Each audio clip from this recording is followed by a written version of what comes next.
This is the Southside School of Financial Freedom Watch List and Market Report for the week ending August 26, 2023. Our question this week is, what is Jackson Hole? The answer will be provided later in the video. This week, the market ended mixed. The Dow Jones Industrial Average increased 0.73% on Friday, but was down minus 0.45% for the week. The S&P 500 increased 0.67% on Friday and was up 0.82% for the week. The Nasdaq increased 0.94% on Friday and was up 2.26% for the week.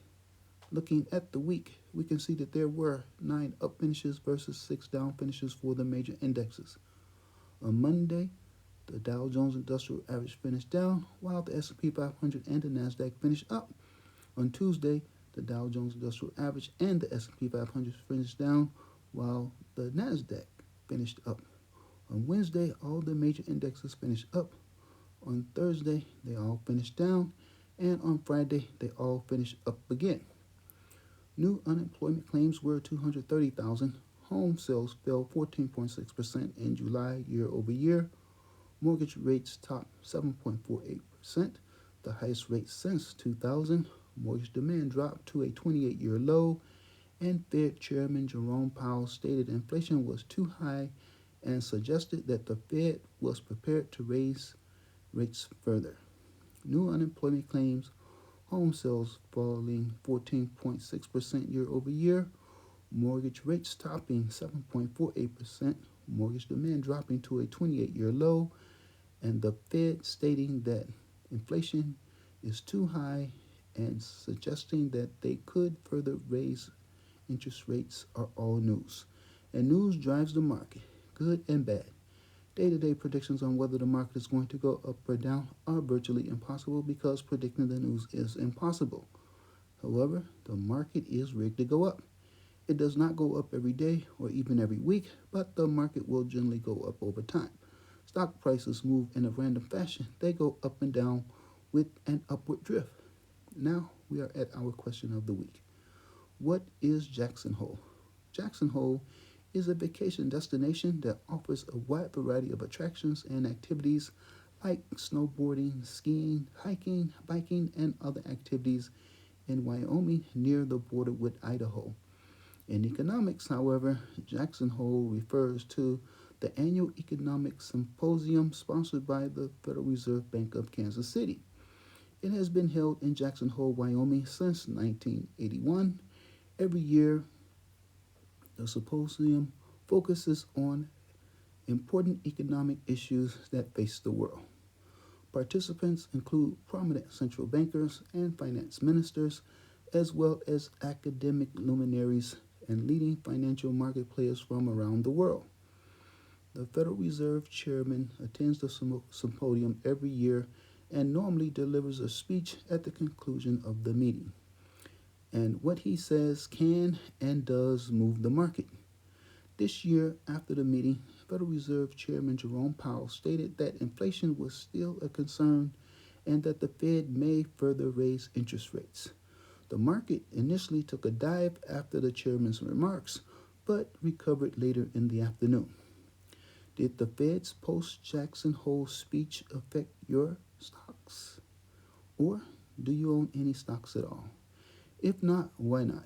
Is it because you do not understand anything about the stock market? Well, it was not taught to you in school. If you ever want to learn how to get wealth and income through the stock market, you are going to have to teach yourself. You must RSI, that is, read, save, and invest. Former school taught you how to read, but society and the powers that be discourages you from reading, especially books. School taught you to be a worker. They did not teach you how to be an investor. And they taught you absolutely nothing about the U.S. financial system. You can learn how to be an investor if you simply start reading books and watching YouTube videos about investing. However, books and videos will not tell you which direction the market is going to go, but you can learn how to make money in the market no matter what the market does. I don't know which way the market is going to go on a daily basis, and I don't care. I trade the market as it is, not as it should be. I take what the market gives me, whether it's going up, down, or even sideways. How do I do that? I apply the Southside strategy. You can learn more about the Southside trading strategy at southsideschooloffinancialfreedom.com. Here is the Southside Trading Watch List from the week ending August 26, 2023.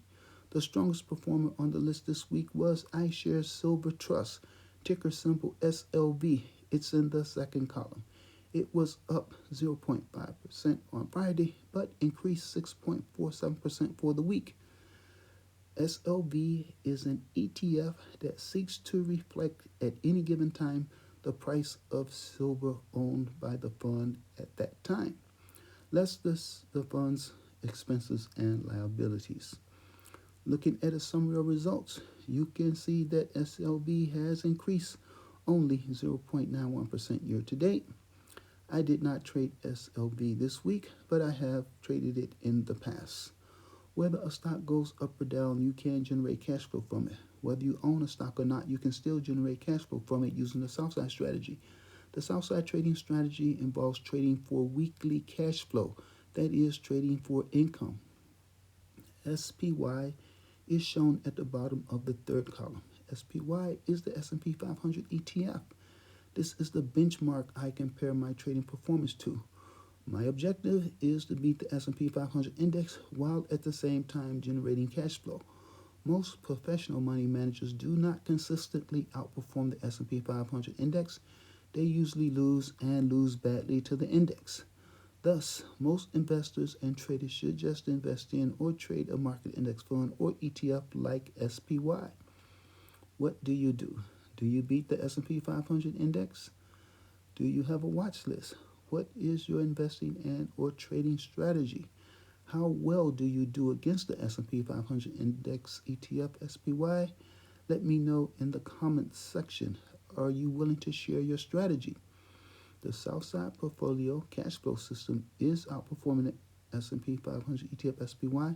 The Southside Portfolio is up 20.15% versus 15.05% up for SPY. A difference of 5.1%. The Southside is beating SPY by more than 5%. The cash flow generated by the Southside cash flow system for this week was 1.34% of the portfolio account value. The account value changed by minus 5.03%. Meanwhile, the S&P 500 ETF SPY changed by 0.79%. Bitcoin Watch. Bitcoin gained 0.43% this past week and still appears to be on the verge of a bull market, though it has been pulling back the last 3 weeks or so. It is down more than 62% from its all-time high, which was achieved in 2021. It is still up more than 57% year to date, however. I sold option contracts on 5 positions this week. They were 5 calls that ranged from $5.34 to $29.34. You can get more details, including the total dollar amount of cash flow for the week, on the website southsideschooloffinancialfreedom.com. To increase your financial IQ and understanding of the stock market, please check out our publication and past videos for other questions of the week. The videos are arranged in playlists, levels 1, 2, and 3, and they are also organized in playlists by subject matter. In the meanwhile, please like, share, and subscribe.